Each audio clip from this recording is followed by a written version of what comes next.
Salut les chimistes, salut les étudiants. On enchaîne sur un deuxième exo assez court, pas très compliqué, mais qui met quand même en place une petite stratégie de synthèse sympathique, donc ça permet de revoir pas mal de notions. Allez, on y va.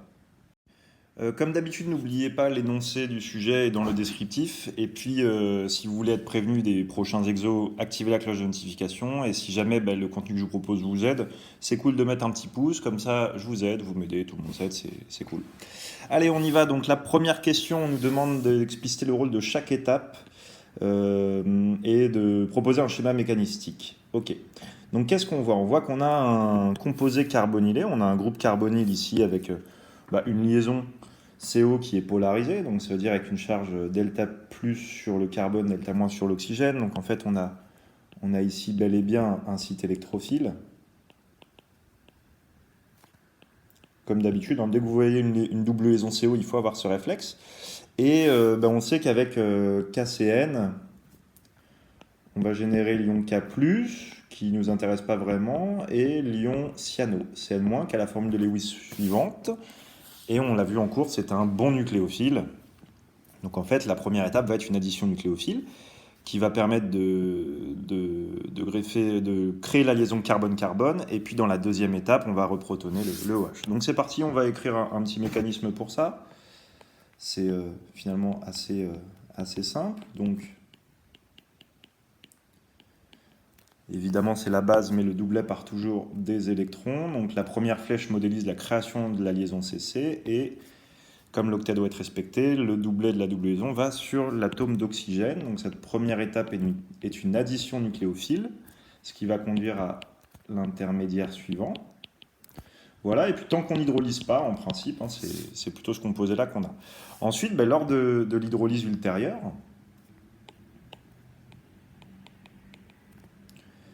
donc l'hydrolyse en général, on va pas la faire non plus avec un acide trop fort. En fait, ce qui se passe, c'est que vous savez, l'ion cyanure, c'est quand même, c'est mortel, à des doses assez faibles. Et si vous le protonez, le risque, c'est de créer de l'acide cyanhydrique HCN, qui lui est beaucoup plus volatile par contre. Et vous en respirez quelques bouffées, et là, vous êtes dead, donc c'est pas terrible. Ce qui fait qu'on fait en général une hydrolyse acide plutôt légère. Donc là, je modélise l'acide par H+. Mais par exemple, si on veut un acide faible, on peut prendre des ions ammonium, NH4+. Ou alors on peut prendre un acide plus fort, mais bien dilué. Bref, par réaction acido-basique, ça va nous donner la cyanhydrine attendue. Et voilà. Alors, deuxième question, on nous demande une séquence réactionnelle permettant de passer du composé 1 au composé 2. Donc une séquence réactionnelle, ça veut dire qu'on va faire quelque chose en plusieurs étapes. Donc moi, ce que je vous conseille, c'est déjà d'avoir comme sur la feuille le réactif, le produit, et puis d'essayer de décorer un peu tout ça, de voir ce qui se passe, parce que c'est peut-être moins simple qu'il n'y paraît. Vous voyez, ici, on forme une cyanhydrine. Donc là, on aimerait bien passer par un carbonyle, et puis appliquer les conditions qu'on a vues, à savoir KCN, puis hydrolyse. D'accord? Sauf que il faut bien transformer cet alcool en cétone, pour le coup.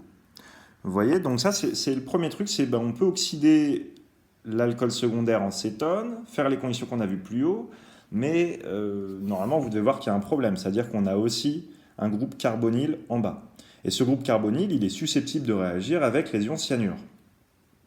Donc ça nécessite de mettre en place autre chose pour la stratégie de synthèse. Alors certains pourront me dire, oui, il y a l'effet mésomère de l'alcène, mésomère d'honneur, qui désactive un peu l'électrophilie, et donc l'acétone du haut est plus réactif que l'acétone du bas. Et je vous dirais que vous avez raison, c'est un bon argument. Néanmoins, en pratique, il y aura une partie du cyanure qui va s'additionner sur celui du bas. C'est pourquoi on va mettre en place, une protection. Donc, c'est-à-dire il y a une nécessité de protéger le groupement carbonyle du bas. Donc, autrement dit, si on remet les choses dans l'ordre, ça va nous faire une protection par acétalisation. Une fois que c'est protégé, on peut oxyder cet alcool-là, le traiter par du cyanure de potassium, puis hydrolyse acide. Et une fois qu'on a fait ça, on va hydrolyser l'acétal pour déprotéger. Voilà, alors en pratique, évidemment qu'il y aura des risques lors de l'hydrolyse d'acétal. Est-ce qu'on ne risque pas de déshydrater l'alcool ou d'hydrolyser le cyano? On va faire l'hypothèse que ça va bien, même si c'est pas forcément évident, loin de là. Alors on y va, on va mettre ça par écrit maintenant. Donc quand c'est une séquence réactionnelle qui est demandée, on ne vous demande pas d'écrire des mécanismes ou des équations de bilan. Concrètement, le mieux, c'est de présenter votre réponse, déjà comme je l'ai fait, avec le substrat initial et le produit final pour identifier les étapes clés. Et puis ensuite, on le présente sous forme d'un schéma où on va préciser les conditions. Donc première étape, je vais utiliser par exemple l'éthane indodiol comme diol pour former l'acétal, avec de l'acide paratoluène sulfonique comme catalyseur, en chauffant. Et donc là, ça c'est une étape d'acétalisation qui permet de protéger.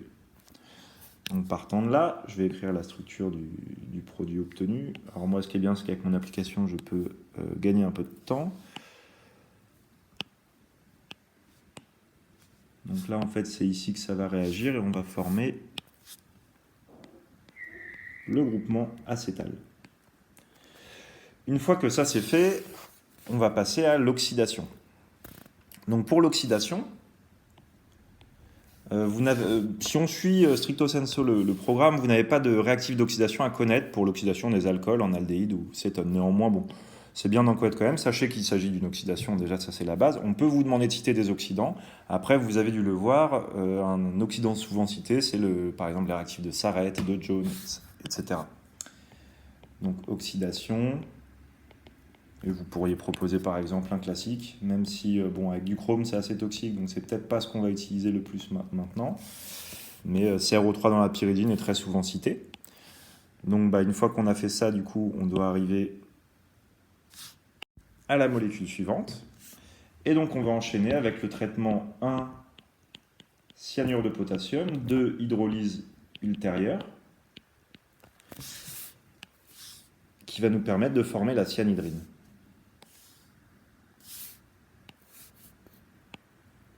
La cyanhydrine, ça va se présenter après le mécanisme qu'on a vu au début, comme ceci, avec un groupement hydroxyde et un groupement cyano. Et puis pour finir, là il ne nous reste pas grand chose à faire, il n'y a plus qu'à déprotéger. Donc, pardon, ici je ne peux pas préciser, donc là c'est une addition nucléophile, pardon, hop, on va faire ça bien, donc là c'est une addition nucléophile. Et on va terminer par la déprotection de l'acétal. Donc là, il faut de l'eau, parce que c'est le premier actif de l'hydrolyse. Pour catalyser un acide fort, donc on peut prendre HCl, H2SO4, voilà, l'acide trifluoroacétique, il y en a plusieurs.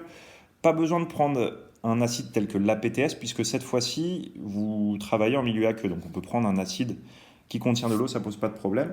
On chauffe, et donc là, on va réaliser l'hydrolyse d'acétal.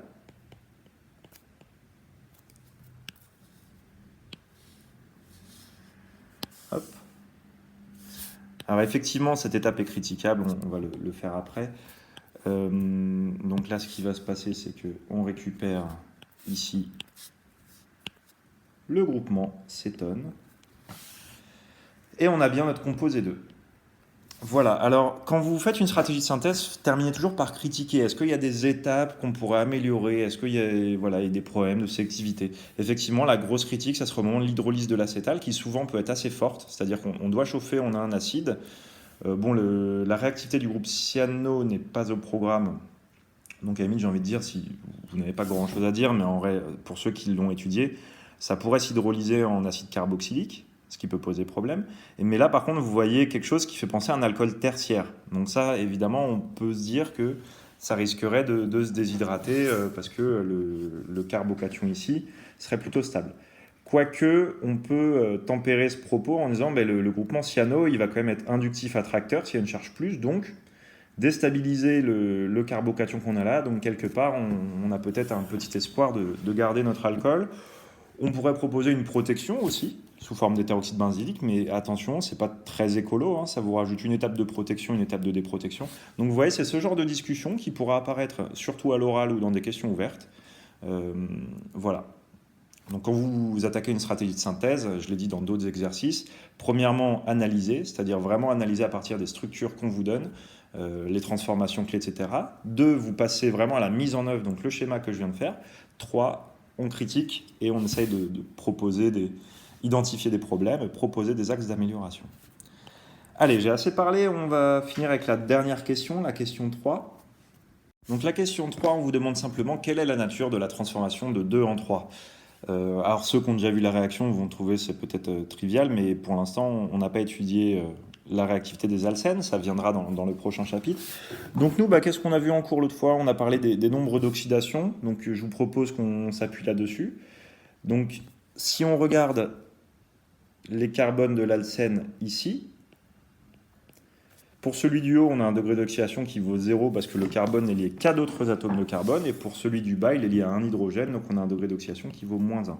En revanche, si on vient voir dans le composé 3, donc n'oubliez pas de bien visualiser les atomes d'hydrogène, le moins 1 est passé à moins 2 de degré d'oxydation, et le 0 est passé à moins 1.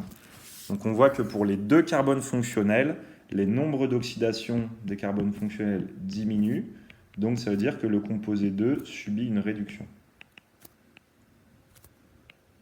Okay.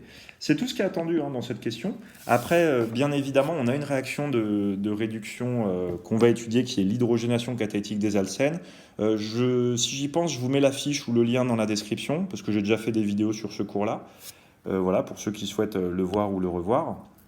Mais du coup, des conditions adéquates, ce serait d'utiliser par exemple du dihydrogène avec du nickel de Raney. En général, dans des conditions normales de température et de pression, donc 25 degrés, 1 bar. Et on peut arriver à réduire un alcène en alcane. Voilà, comme toujours, vous pouvez me poser des questions dans les commentaires. J'y répondrai avec grand plaisir. Et du coup, j'espère que cet exo vous aura un petit peu aidé à y voir plus clair sur ces réactions-là. Et pour finir cette vidéo, je vous mets quelques liens vers d'autres choses que vous pouvez étudier sur la chaîne. N'oubliez pas de lâcher un petit pouce, d'activer la cloche. Et puis, vous pouvez aussi me retrouver sur Facebook, Twitter, Instagram, si vous le souhaitez, ou encore sur le site internet qui est en chantier en ce moment. Mais on va le remettre tout neuf avec tous les cours dessus, nickel et tout. Voilà, bonne révision et on se retrouve juste après pour un autre exo.